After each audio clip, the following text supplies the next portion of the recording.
Hoy nos sumergiremos en la fascinante y enigmática mente de una de las grandes figuras de la literatura moderna, Virginia Woolf.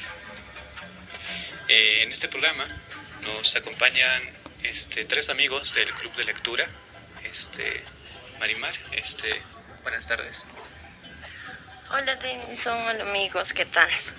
Yo estoy bien, gracias por la invitación y emocionada por hablar de Virginia Woolf y su obra, que en serio lo pasé muy bien leyéndola.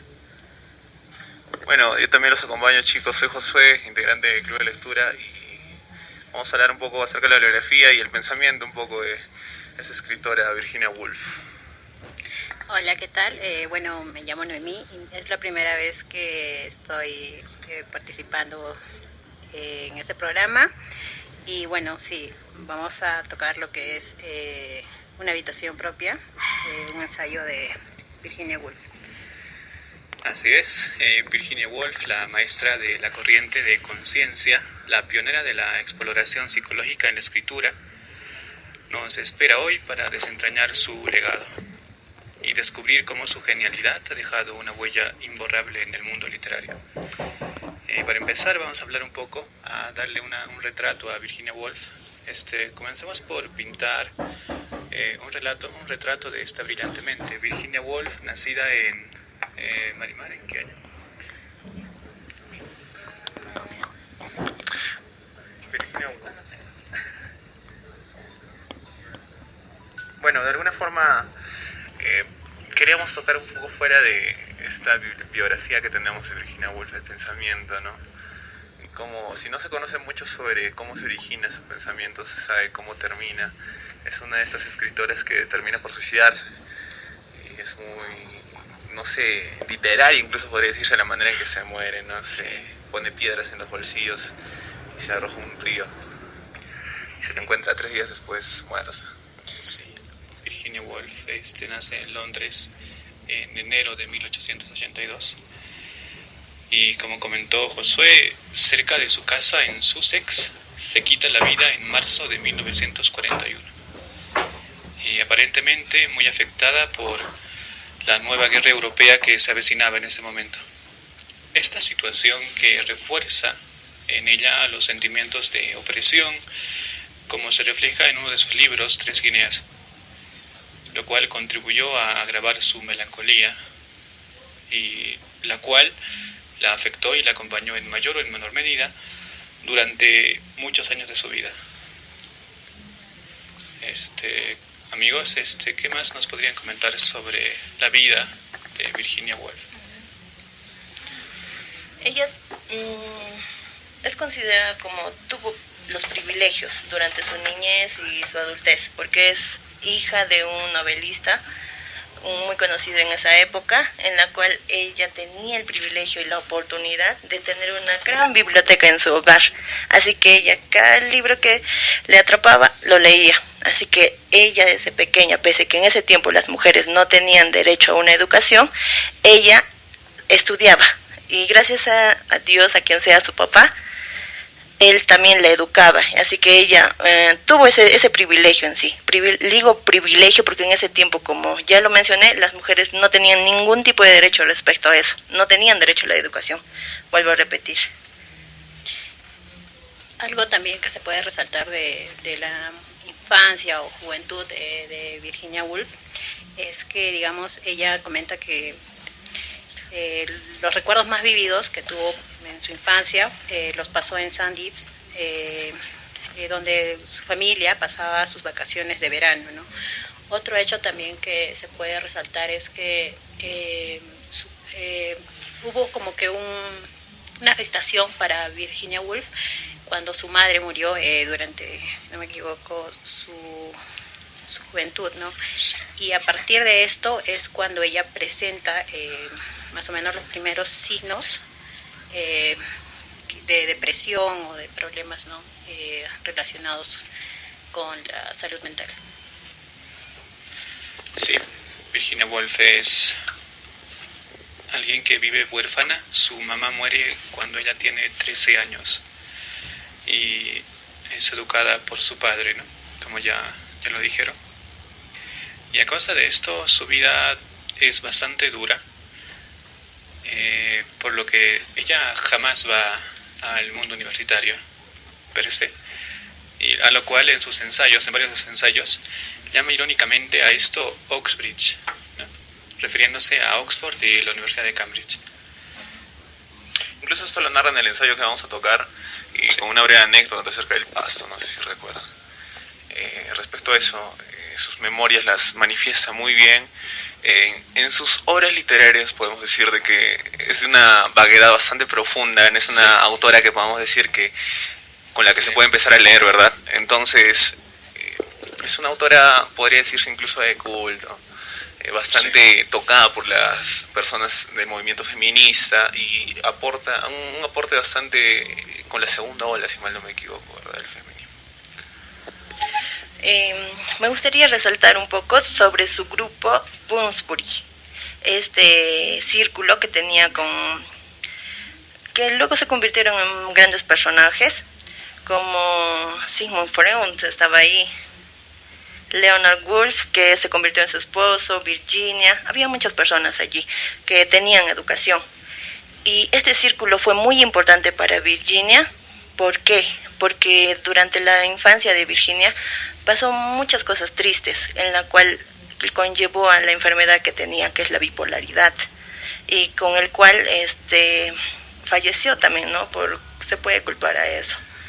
Y este grupo ella menciona en sus ensayos póstumos que se publicaron o se dieron a conocer, de que ese grupo le ayudó totalmente a expresar todo lo que estaba sufriendo, todo lo que había pasado en su niñez.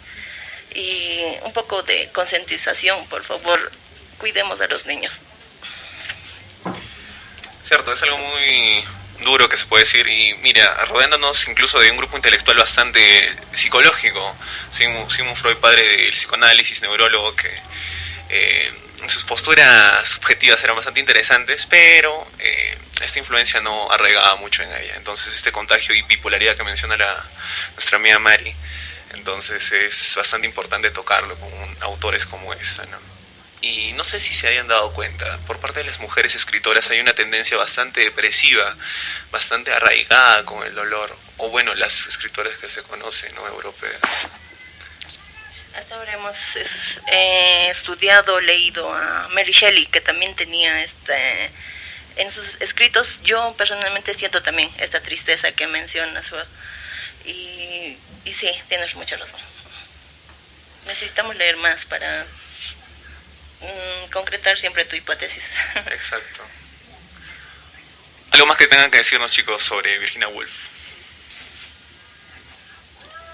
Sí, Virginia Woolf es considerada una de las figuras más importantes del feminismo de la segunda ola. Tuvo una vida bastante apasionante con la lectura, aparte de que sí ha sido depresiva y siempre ha formado parte y ha estado quejándose de que en esa época pues no, las mujeres, aparte de que no podían recibir educación universitaria, tampoco se esmeraban por tenerla. Era como una mente dormida, y lo que decía que eran las mentes de las mujeres en ese entonces era una herencia de sus madres. Y también es que no podían, ¿no? Como más adelante vamos a ver en su escrito, ella pone la tesis de que las mujeres no podían escribir. ¿Por qué? Porque no tenían tiempo. Bueno, ya más adelante lo vamos a profundizar esto.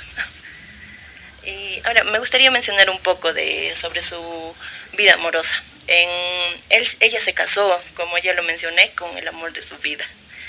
Y ella, dentro de su matrimonio, ya había, ¿no?, esta presión. Tienes que tener hijos, que vas a hacer de abuelita, ¿no? Todo lo que incluso actualmente escuchamos.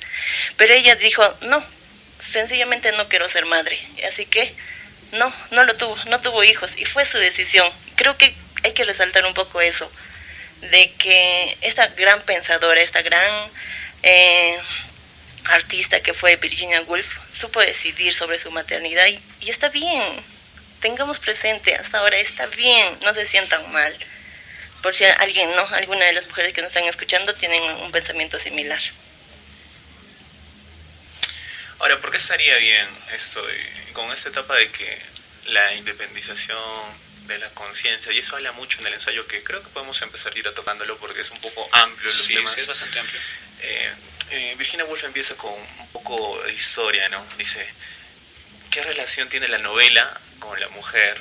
Y si realmente esto puede congeniar, ¿no? Y nos dice de una forma cómo podría darse y cómo no podría darse. De una manera histórica, no cita ciertos autores. Y al final se decide por qué no, ¿no? Decide de la manera literaria. No sé, no es tan puntual. Le gusta mucho el ensayo artístico, el ensayo literario. Pero ¿qué más? ¿Qué más quisieran decir acerca de esta habitación propia? Una habitación propia. Una habitación propia en sí es un ensayo que partió de 2 conferencias que Virginia Woolf dio a mujeres universitarias. Y bueno, de acuerdo, ella tuvo bastante éxito en estas conferencias, y entonces es a partir de esto que ella decide transcribirlo, traspasarlo a un ensayo, ¿no?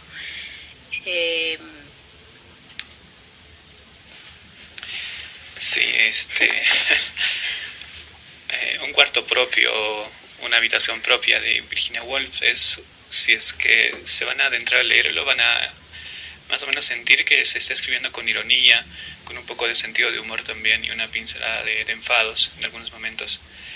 Y se hace notar bastante la amargura y el resentimiento que se tiene respecto a la forma de vida en que en ese momento llevaban las mujeres, ¿no? Es un ensayo que aún al día de hoy continúa siendo válido para poder describir como múltiples situaciones de las mujeres en nuestra cultura. En 1928, en su diario, Woolf comienza a reflexionar acerca de esta conferencia que le habían decidido solicitar en Newham para mayo de ese año, acerca de mujeres y ficción. El punto de partida para el ensayo que nos ocupa, que es una habitación propia, nace, escribe la autora lo siguiente, cito: mi espíritu se agita cuando pienso en esta conferencia, mujeres y ficción. El espíritu es el más caprichoso de los insectos, palpitante y revoloteante. Y en septiembre de ese mismo año, Virginia sigue reflexionando sobre este tema, ¿no? El cual no abandona, y es un ensayo que le ha costado bastante tiempo escribir.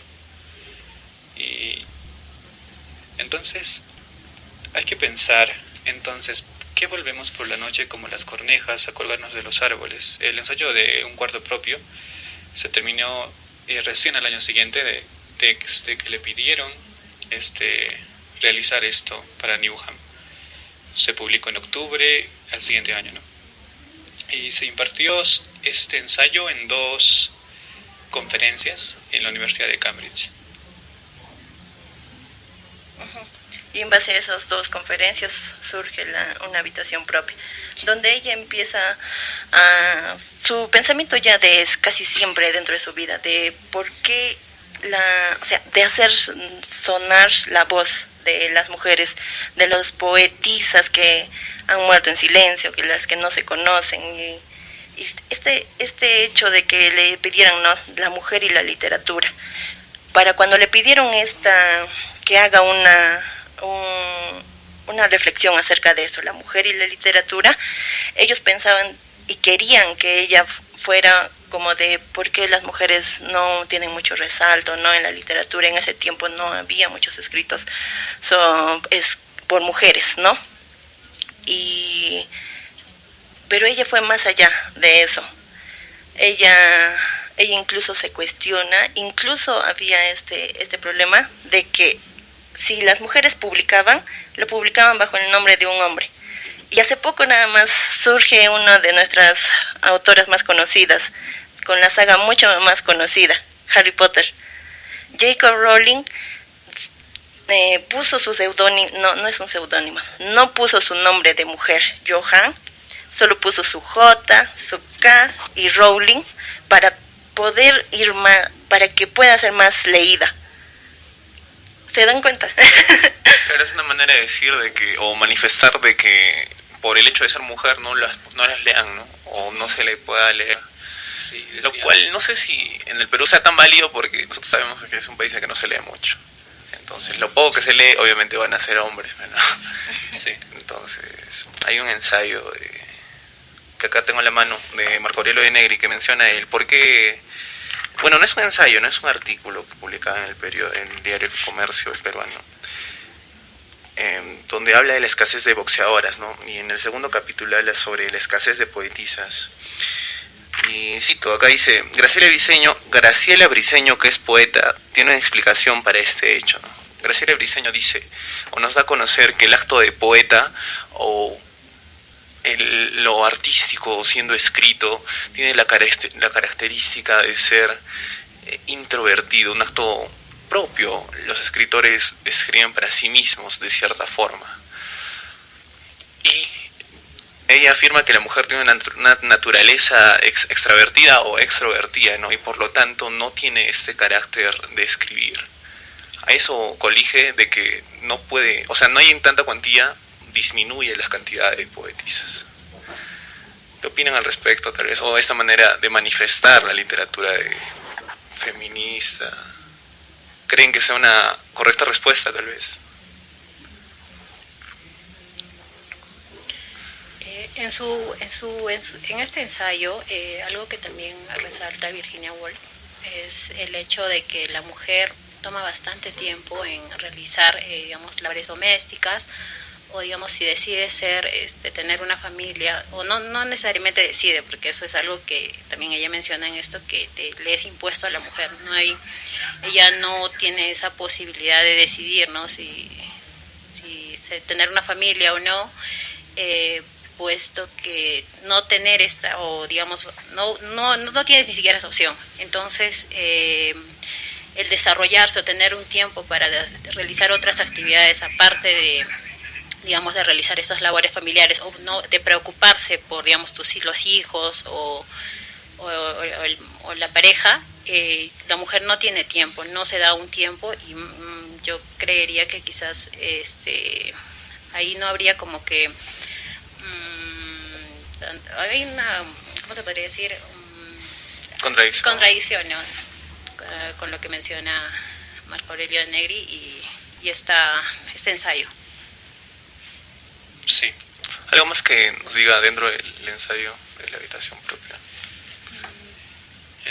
Como una idea para poder hablar un poco más en la siguiente sección. Una mujer, bueno, esto dice Virginia Woolf: una mujer necesita dinero y una habitación propia para dedicarse a la literatura. Y eso es lo que vamos a hablar mucho más profundo en el siguiente corte, ¿no? Una de las cosas que Virginia Woolf siempre como que da a enseñarnos en su obra es como que, aparte de que ya no se podía, de que tenía la limitación en ese momento, la mujer, él tenía tanto el pensamiento de decir, no puedo hacerlo porque es básicamente todo el contexto cultural que había en ese entonces, pues la determinaban para hacer de una forma, ¿no? Es como cuando tú crías, la comparación es muy quizás extrema, pero cuando tú crías un animalito estás cercenando las actividades o las formas naturales que tiene ese ser. En este caso un perro, digamos, o un gato.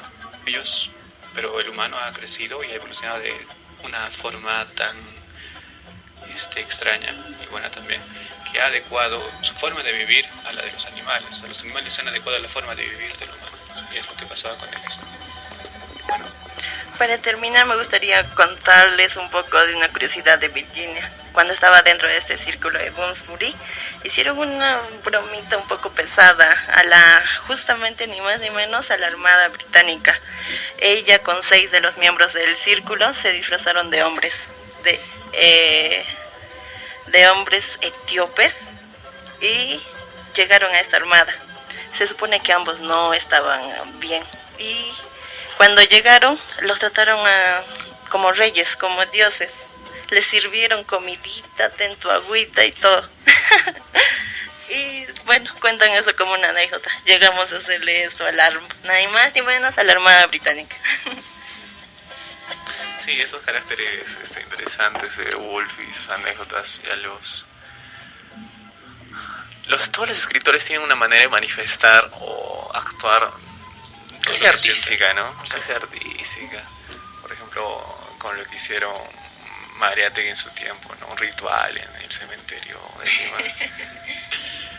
Pero bueno, creo que ya es hora de cortar el segmento y podríamos continuar hablando más a profundidad sobre una habitación propia después del corte comercial. Gracias.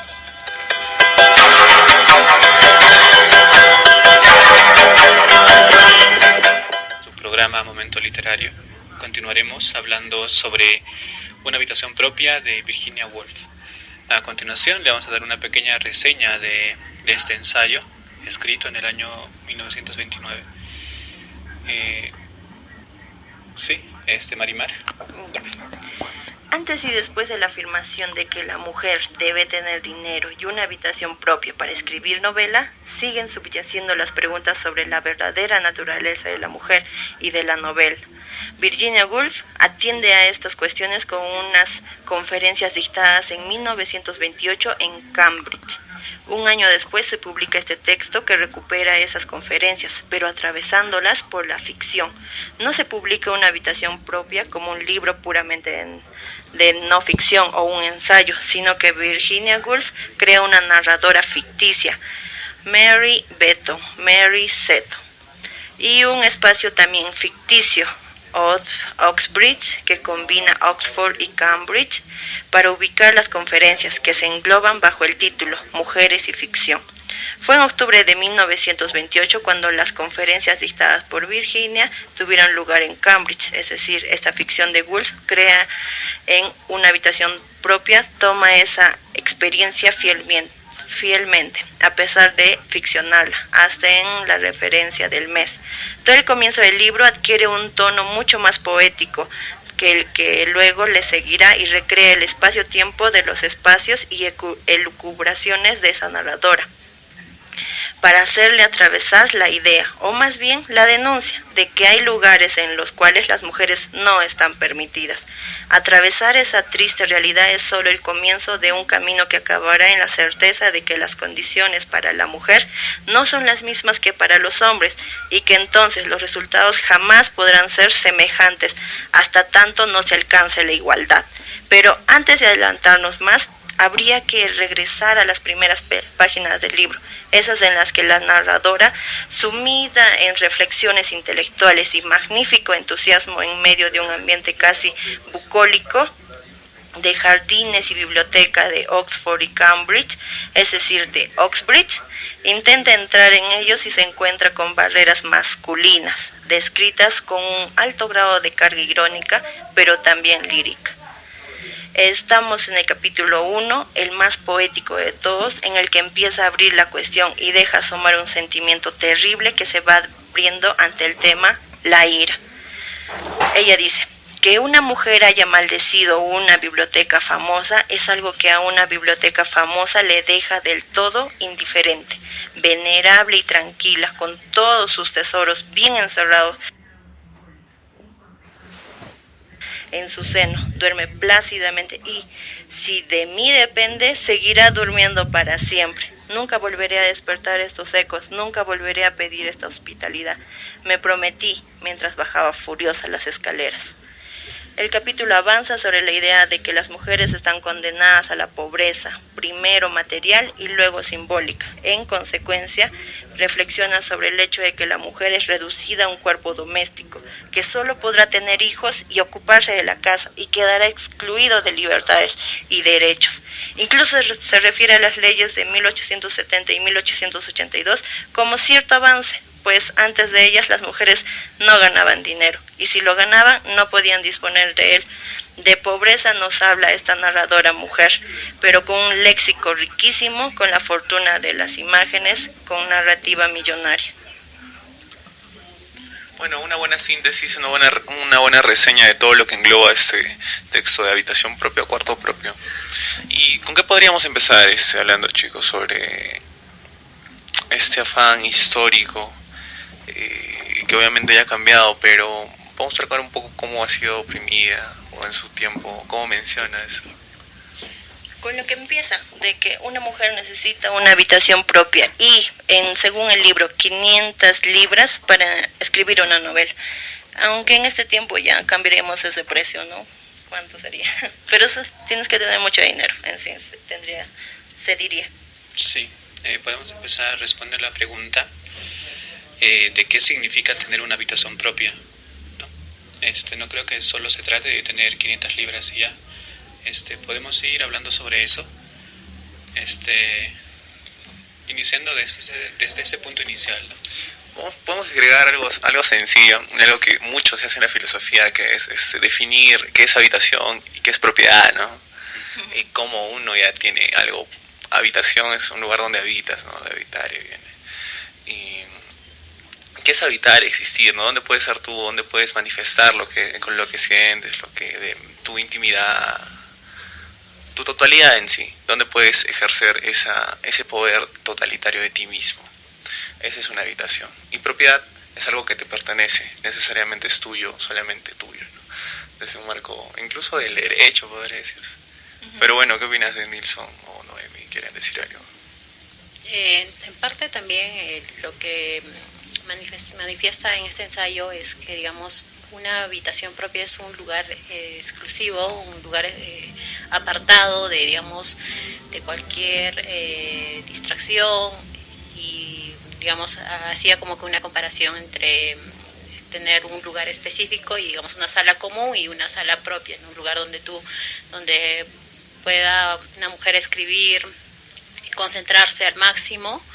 Y también un poco se puede relacionar esto con que si tú quieres tener un lugar propio, obviamente también tienes que tener los medios económicos. Entonces ahí es como que esa relación entre tener un espacio y tener también el respaldo económico, ¿no? Y lo que mencionaba Marimar de la habitación propia y también las 500 libras, y también hace bastante...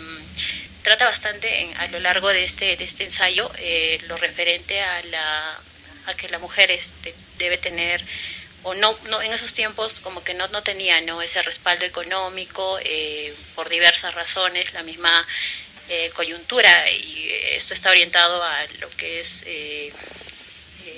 Inglaterra, ¿no?, de esos tiempos. Y exactamente, y en ese tiempo, incluso ahora, me gustaría preguntarle a los oyentes, a las mujeres especialmente, en su casa tienen un espacio para sí, para ser mujeres, para ser una misma, porque sí, la cocina, las mujeres en ese tiempo pasaban más tiempo ahí, pero ahí estás siendo esposa y madre, porque estás cocinando para tus hijos, para tu esposo. La sala, ahí estás para tus visitas. El cuarto mismo, que siendo esposa, el cuarto tampoco es tuyo, la compartes con tu esposo. Y a eso se basa Virginia, de que si una mujer no tiene una habitación propia, prácticamente no tiene una vida propia, porque en cada aspecto de su casa, nada más solo decir su casa, en ninguno está viviendo para sí, para ella, está haciendo sus actividades para los demás, siendo madre, hija, hermana, amiga, no para ella, siendo una suya. Y en segundo lugar, de la economía, en ese tiempo, todas dependían de los hombres. Actualmente, dígame, una mujer, ¿quién tiene apellido? Nadie. Nadie. Hay un ensayo, un artículo sobre las mujeres no tenemos un apellido, sencillamente. Mi apellido es Llana, pero Llana es de mi papá. Y ya digo, voy a tomar el apellido de mi mamá. De mi mamá es su apellido, es el apellido de su papá. Ya, de la abuela. El apellido de la abuela es de su papá. Desde el inicio de la historia, desde que existió el apellido, sencillamente las mujeres no tenemos apellido. Bueno, legalmente sí se puede tener apellido, ¿no? Pero nadie tampoco quiere hacerlo, ¿no? O sea, sí, cambiar los apellidos, legalmente sí se puede. Pero tocando un poco el punto de la propiedad, no solamente Virginia Woolf engloba a la mujer, ¿no? También considera al hombre mucho en eso, de que sea bastante difícil, incluso para alguien que recién sale de esta vida adolescente y se da cuenta que tiene que enfrentarse a todo ese resarcimiento de dolor y propiedad hecha ciudad. Cuán difícil es conseguir algo propio, ¿no? las propiedades están aumentando bastante los precios, casi es muy difícil conseguir, no sé, terrenos a menos de 5.000 soles, hacer tu casa propia, es algo heroico, ¿no? Podría decirse. ¿Qué opinas de Nilsson? Sí, ya lo han comentado bastante sobre el significado de lo que significa tener una habitación propia o un cuarto propio, ¿no? Inicialmente al leer el texto, pues te puedes afirmar y decir, solo las mujeres tienen ese problema, pero ella también mencionaba un poco, y esto es lo importante de Virginia Woolf, que nunca se olvidó porque ella sabía que pertenecía a una clase media, ¿no? No era extremadamente pobre. Y también mencionaba a las personas que las personas muy pobres también tenían esa imposibilidad de poder tener algo propio, una habitación propia. Y bueno, en este sentido, pues construye como una dinámica irónica acerca de lo que significaba poder tener un espacio propio para poder tú, desde tu naturaleza, poder ser hombre o mujer. Y hablaban bastante sobre esto. Y vemos que, como todos aquí ya lo han dicho, quizás legalmente la legalidad sea una cosa, pero a veces la costumbre es otra. Por eso es que usualmente se adoptan apellidos que son de padres, aunque legalmente se pueda tener el apellido de la madre, ¿no? O del abuelo. Bueno, sí, cierto. Y puede incluso expandirse más este problema de los apellidos. Pero Sí. sigamos continuando con la creatividad, ¿no? Toca mucho acerca lo que beneficia, ¿no? O sea, la propiedad, la intimidad, conocer tu intimidad propia te da el beneficio de poder expandirlo desde un punto literario. En eso está enfocado el ensayo, ¿no? Porque esta habitación propia beneficia mucho, esta independencia beneficia la producción literaria por parte de mujeres. Y la propia creación de alguien que puede tener bastantes habilidades, porque muchas veces se deja esto de lado. Es que cuando tú te dedicas a algo, a veces no suele ser porque lo has decidido por ti misma, sino es porque alguien más te lo ha dicho, o alguien más te lo ha encomendado, o porque te sientes responsable de algo, o sientes que debes algo a alguien. Entonces, es bastante importante encontrarse a uno mismo. Yo resumiría también el ensayo en encontrarse a uno mismo. En este caso, Virginia Woolf habla sobre encontrarse a una misma en su ensayo, ¿no? Cuán importante es el poder que alguien, al encontrar una habitación propia, pueda desarrollar todas las habilidades que tiene, pero que quizás no sabe, que desconoce ella misma. Un poco de las 500 libras también se interpreta de que en ese tiempo las mujeres, como ya les dije, no tenían cierta individualidad, y sobre todo la económica, porque bien dependían del dinero del padre, bien dependían del dinero del esposo, en el futuro del casar mejor a los hijos. Así que no tenían esta independencia. Así que si el esposo se iba, el hijo se iba, cualquier hombre relacionado que le daba esa solvencia económica se iba, ella estaba en la nada. Así que sin dinero, ¿cómo iba a tener su habitación propia? ¿Cómo iba a empezar a escribir novela? Algo también que destaca en este ensayo es que hace una comparación, ¿no? Entre, bueno, esto se podría decir que el presente en ese momento sería 1928, y hace como que ve el pasado y dice, no, hubieron mejoras muy importantes para las mujeres.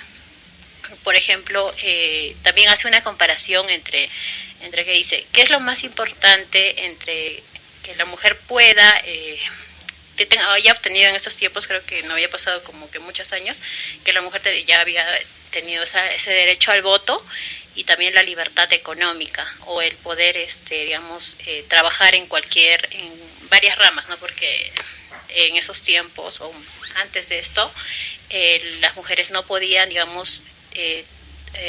tener, trabajos o carreras en todo lo que sí el varón podía abarcar. Entonces resaltaba ella que más importante que el voto es poder tener esa libertad económica a través de que uno pueda, desarrollarse por las carreras o el trabajo que vaya teniendo, ¿no? La ocupación en sí.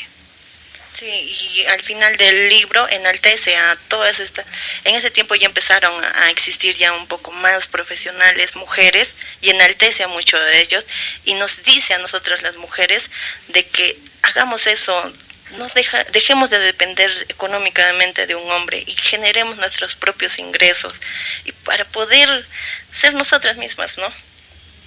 En el siguiente tema me gustaría conversar sobre lo que habla en el tercer capítulo, si mal no recuerdo, es de que la mujer requiere tiempo. ¿Por qué? Porque está en la casa, sí, todo el día, por la mañana ocupada del niño, llevando a la escuela, luego haciendo la casa, preparando el almuerzo, yendo a llevar el almuerzo al esposo, en la noche preparando a los niños para descansar, todo el día está ocupada en casa. ¿En qué tiempo empieza a ser ella misma? Ya, sí, los hombres escribían. En ese tiempo incluso había más libros de hombres que de mujeres. Cortando, perdón que me salte así. Un pequeño ejercicio más a nuestros oyentes. Vean en su pequeña biblioteca que tengan o enorme, cuánto porcentaje de libros está escrito por hombres y cuánto por mujeres. Eso también está para pensar. ¿Cuánto leemos más hombres? Acá mismo, en la misma radio, ¿no? Yo me he dado cuenta personalmente, se ha hablado más de autores hombres. Esta Virginia Woolf es la segunda autora que se está hablando aquí en la radio. No quiero culpar a nadie, es culpa de Jaime, pero es así. Los más reconocidos que han sido escritores varones. Y bueno, continuando, las mujeres no tienen tiempo, están más en casa, sirviendo al esposo, dándole el tiempo que el esposo no tiene que generar el tiempo para cuidar a los hijos, que el tintero, que la camisa, y él tiene tiempo para pensar, salir a sus paseos, pensar, reflexionar y escribir todo lo que ha pensado. Pero la mujer, ¿en qué momento hace eso para poder hacerlo? Bueno, hablando de la individualidad, también sucede eso con el hombre, ¿no? Mucho de que el tiempo que tiene que manifestarlo o no dárselo a sí mismo. El trabajo no es una dedicación de tiempo actualmente, ¿no? Ni para la mujer ni para el hombre. Es dedicar tu tiempo a alguien que no eres tú, muchas veces, ¿no? Por ese es trabajo. Incluso cuando el trabajo recién es productivo para ti mismo, ya no toma el nombre de trabajo, no, si es una labor, es algo que te gusta, ya no ejerces trabas, ¿no? Bueno, acerca de la búsqueda de uno mismo, Nietzsche decía algo chistoso sobre esto, ¿no? Decía que uno no debería tratar de encontrarse o hallarse quién realmente es, porque si miras tú dentro tuyo, ves un abismo, y ese abismo lo único que va a hacer es seguir mirándote eternamente. Entonces, no sé si sea una buena praxis, pero hay que encontrar el punto medio, ¿no? La virtud, decía Aristóteles, entre qué cosas debemos saber de nosotros y qué cosas no podemos saber de nosotros, ¿no? También algo que destacar en este ensayo es que Virginia Woolf hace referencia a autoras como las hermanas Brontë, a Jane Austen, a George Eliot, y también habla acerca en este ensayo de las dificultades que ellas tuvieron, ¿no? en sus tiempos para poder realizar, ¿no? sus escritos o tener esta producción literaria. Y también un poco acotando a lo que se dice, mencioné de que hay más literatura por hombres que por mujeres. Había este problema en esos tiempos de que si solo es el hombre el que escribe, ¿quién escribe sobre las mujeres? El hombre. ¿Y qué nos hace pensar de que realmente está escribiendo bien sobre las mujeres? ¿Por qué permitíamos las mujeres de que un hombre hable sobre nosotras, creyéndose saber más sobre nosotras, las mujeres mismas, que nosotros mismas? ¿Por qué? Un poco también que me hizo cuestionarme mientras leía, ¿no? Virginia Woolf, y en ahí, como mencionas, Noemí, en ahí pues empieza a enaltecer a ex autoras, y también menciona que en algunos escritos que he encontrado mientras estaba en el Museo Británico, el más grande que existe y el más antiguo actualmente, dice de que los hombres... Ya lo perdí la idea, perdón. Pero ya viene la idea. Sí. Bueno, algo que quieras decirnos, Nilsson. Sí. acotando a esa idea de, bueno, algo que Virginia Woolf siempre ahondaba es, no se trata de buscar igualdad entre los sexos, sino se trata de darle esta mirada perpleja y decir que tenemos diferencia sexual. La mirada de un hombre es muy distinta a la mirada de una mujer. Exacto. Porque sería una lástima que las mujeres escribieran como los hombres, o vivieran como los hombres, o parecieran hombres. Sería una lástima en sí. Y ahí eso, pues, y todos los lectores que leían solo tenían esta visión, solo la visión del hombre, y no había esta visión de la mujer. Y lo que quería mencionar... No, ya lo volví, ¿verdad? Por eso es importante tener una habitación propia, ¿no? Aparte de... le da mucho más amplitud a poder ver muchas más cosas. La visión de una persona difiere de otra. Si mujeres más escriben, entonces tenemos mayor amplitud, lo cual realmente ayudó bastante a mejorar incluso mucho más la literatura. Porque ¿cómo nos manejaríamos si solo uno lo hace? ¿Cómo nos manejaríamos con uno solo? Porque la educación debe desarrollar y reforzar las diversidades más bien que las similitudes. No se trata de buscar simplemente un uno o un dos y tal, sino ampliar la diversidad para poder hablar de muchas más cosas, ¿no? Con muchas más perspectivas también. Esa es una ventaja de la habitación propia, ¿no? Este concepto tan ambiguo que puede marcar en toda la gente, incluso que los que nos escuchan, ¿no? Nosotros somos una muestra de que hemos tenido tiempo para nosotros, ¿no? De ensimismarte en un libro o querer conocerte en alguna parte. Actualmente es un poco más, divaga un poco más este texto porque la publicidad o los lugares públicos se han hecho comunitarios y las redes hacen que las comunidades crezcan mucho más. Una clara muestra es el Club de Lectura Juliaca, donde mucha gente comparte sus intimidades lectoras. Pero, bueno, ¿cómo podrías continuar eso, tal vez, Nils? Sí. Bueno, ya se nos acabó el tiempo, lamentablemente. Tema bastante amplio. Bueno, vamos a terminar, al menos yo, en esta parte diciendo, una mujer necesita dinero y una persona también necesita dinero para poder crear una habitación propia y así dedicarse a lo que le guste, sea el arte, la literatura, música, en diferentes ramas que ahora mismo son prácticamente ilimitadas. Te puedes dedicar a cualquier cosa y si lo sigues haciendo y te gusta, pues en algún momento vas a poder producir algo de él. Me gustaría concluir la idea que se me estaba yendo a cada rato. Dentro de los escritos de Virginia dice: si la mujer no hubiera existido más que en las obras escritas por los hombres, se le imaginaría uno como una persona importantísima, polifacética, heroica y mezquina, espléndida y sórdida, infinitamente hermosa y horrible a más no poder, tan grande como el hombre, más según algunos. Por ejemplo, aquí menciona un poco de Madame Bovary. Si alguien ha leído la historia, Madame Bovary es una mujer muy cuestionable. Y solo pienso, los hombres las retrataban en sus escritos así, pero dentro de sus hogares, muchas veces en ese tiempo las maltrataban, las golpeaban, además hasta cansarse, creo. Pero en fin, bueno, con esto creo que culminaríamos todo lo que es momento literario y tendría algo más que añadir. Bueno, por mi parte, para concluir, algo que menciona la autora es que, digamos, las mujeres no debemos pensar de forma individual, sino también colectivamente. Esto fue Momento Literario. Muchas gracias por escucharnos.